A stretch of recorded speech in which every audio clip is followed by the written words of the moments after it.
Thank you, George. Good evening, Darren. Hi. I mean, lovely to see you. It must be a huge honour to be asked to lead Manchester United, especially with your affinity to the club. What have the last 24 hours been like for you?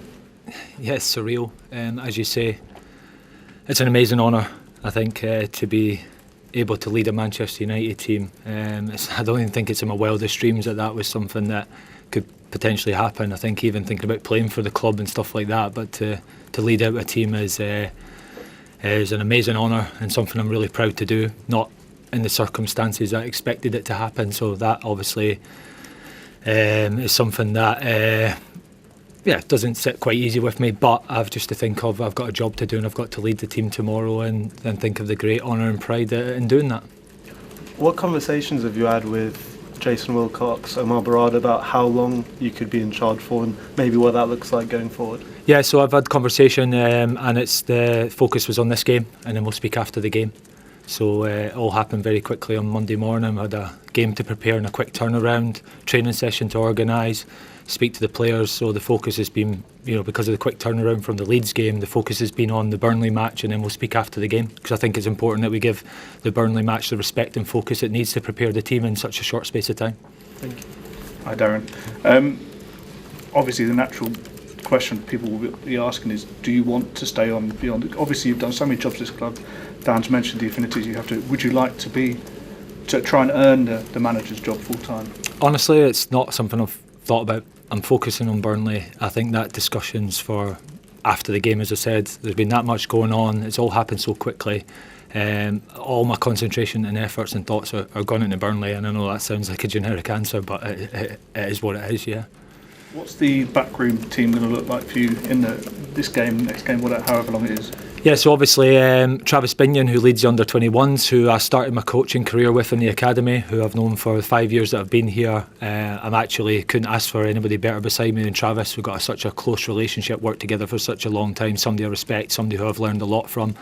His assistant Alan Wright, who newly joined the club as well, so the under-21 staff come and join me, and Johnny Evans has come in to help as well, so somebody who's great association with the club, recently played, knows the players, comfortable in the environment and a familiar face for the group and the players as well, so those three will assist me for the game tomorrow. Darren, a lot's been said about Manchester United over the last few months. What is your feeling of where this club is? You obviously are the epitome of Manchester United. Is one of your tasks to reconnect it with its roots in a way? Well, for a game, it's to try and win a football match against Burnley. I think I've had a few different roles at the club, obviously coaching the under-18s just now. My focus and energy every time I've been at the club in whatever role is always to do the best for Manchester United and try and help the club, help the people that I'm working with, the players, the staff, and try and do everything I can to help Manchester United be successful. And as we say, everyone expects Manchester United to be on the top and winning. That's the standard. That's what we all have to try and achieve. That's the standard that's set for everyone at the club. And I just do my best in whatever role I'm in to help make that happen. And in terms of the squad, obviously Ruben's had a lot of players missing. Are any of those players going to be back? Well, I think Ruben alluded to it. I think Mason and Bruno, I think they were pushing to play against Leeds. The decision was that they weren't quite ready, so they've trained, so they should be back in the squad. But they'll be on managed minutes as well and restricted minutes because they've obviously just returned to training. So that's good news, especially the fact that obviously players who've been in good form. Mason Mount's form has been fantastic, and Bruno Fernandes, you don't have to speak about Bruno, he's a captain, he's a leader of the team, so to have them available for selection is obviously great news for me and for the players and for the club and for the fans. Darren, what are the chances that Jack and Tyler Fletcher get full debuts against Burnley?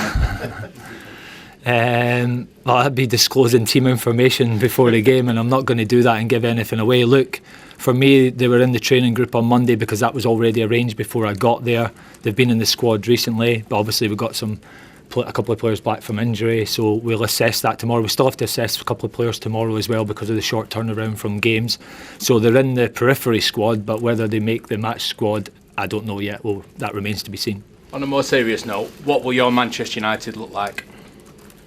Well, hopefully it looks like a Manchester United team that represents a bit of me. I think in terms of and what I know is Manchester United. So I hope it resembles a Manchester United team that fans can be proud of.